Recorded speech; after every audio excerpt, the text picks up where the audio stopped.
నమస్కారం అండి. వీణానంతుల ఛానల్కి స్వాగతం. ఫ్రెండ్స్ అందరు ఎలా ఉన్నారు? నేనైతే చాలా బాగున్నాను. నేను యూఎస్ తర్వాత లడాక్ వెళ్ళిన తర్వాత మళ్ళీ చిన్నగా షార్ట్ ట్రిప్ డివోషనల్ ట్రిప్ వెళ్ళొచ్చానండి. 1 డే బ్యాకే.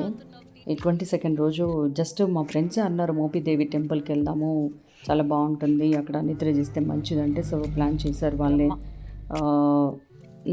నైట్ అనుకున్నాము, మార్నింగ్ 4:30 కల్లా రెడీగా, అంటే ఇక మనం ఎలాగో లేట్ చేస్తాం కదా. సో 5:30 కల్లా రెడీగా అందరం కార్ ఎక్కాము.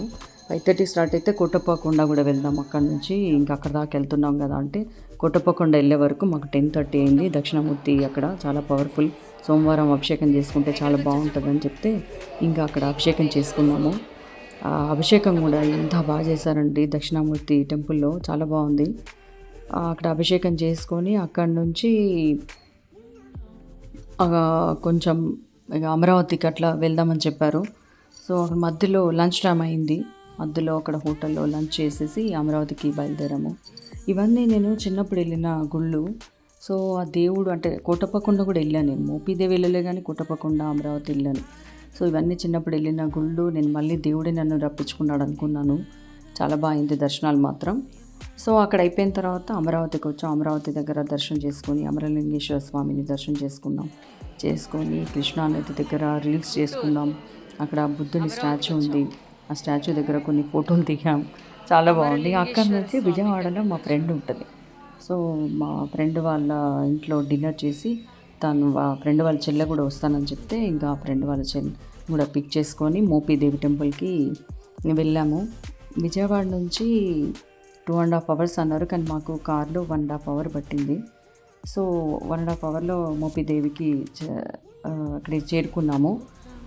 టెంపుల్ పక్కనే వాకబుల్ డిస్టెన్స్లోనే మనకి రూమ్స్ ఉన్నాయండి. 2000 రూపీస్ 2 rooms తీసుకున్నాము. సో 11 అయింది మేము అక్కడికి వెళ్ళే వరకు. 11కి అక్కడ లగేజ్ అంతా పెట్టేసి డ్రెస్ చేంజ్ చేసుకొని మళ్ళీ టెంపుల్కి వచ్చాము. కార్లో పక్కనే కానీ కార్లో వెళ్ళాము. సో ఇక అక్కడ నిద్ర చేసి 3 o'clockకి మళ్ళీ రూమ్కి వచ్చి 4:30 కల్లా అభిషేకానికి రెడీగా ఉండమన్నారు. సుబ్రహ్మణ్యేశ్వర స్వామి నిజంగా చాలా పవర్ఫుల్ అంట, అసలు తప్పకుండా నెరవేర్తాయని చెప్పారు. ఆ అభిషేకం కూడా ఎంత బాగా చేశారంటే ఆ వైబ్రేషన్స్కి కళ్ళకి నీళ్ళు వచ్చాయి. చాలా బాగా అనిపించింది నాకు. తిరుపతిలో అట్లా అనిపిస్తుంది నిజంగా. మొన్న సుబ్రహ్మణ్యేశ్వర గుడిలో కూడా అట్లనే అనిపించింది. నాకే కాదు మా ఫ్రెండ్స్ కూడా అలాగే అనిపించిందంట. తర్వాత అక్కడ నుంచి విజయవాడ కనకదుర్గ అమ్మవారిని దర్శించుకోవడానికి వెళ్ళాము. సో అక్కడ అమ్మవారికి ఆషాఢం సారే తీసుకెళ్తున్నారు భక్తులు, అంటే చల్లిమిడి, పూలు, పండ్లు, గాజులు అట్లా అన్నీ తీసుకెళ్తున్నారు. సో దాన్ని కూడా చూసే అదృష్టం కలిగింది మాకు. అక్కడ కూడా అర్చన చేసుకొని మంచిగా అమ్మవారిని దర్శనం చేసుకున్నాము.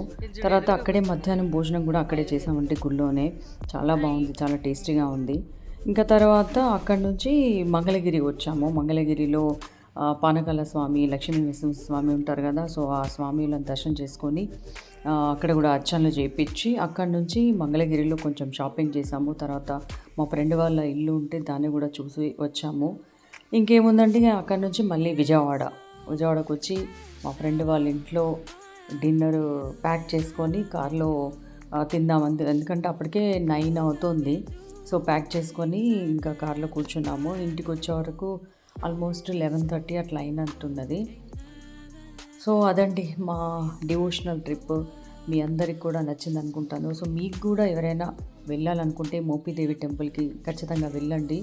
ఎందుకంటే మార్నింగ్ వెళ్తే ఈవినింగ్ రావచ్చు. ఒక టెంపుల్ అయితే మేము కోటప్పకొండ ఇవన్నీ వెళ్ళాం కనుక 2 days వెళ్ళాము. సో మీరు ఎవరైనా ప్లాన్ చేసుకుంటే కనుక డెఫినెట్గా వెళ్ళండి.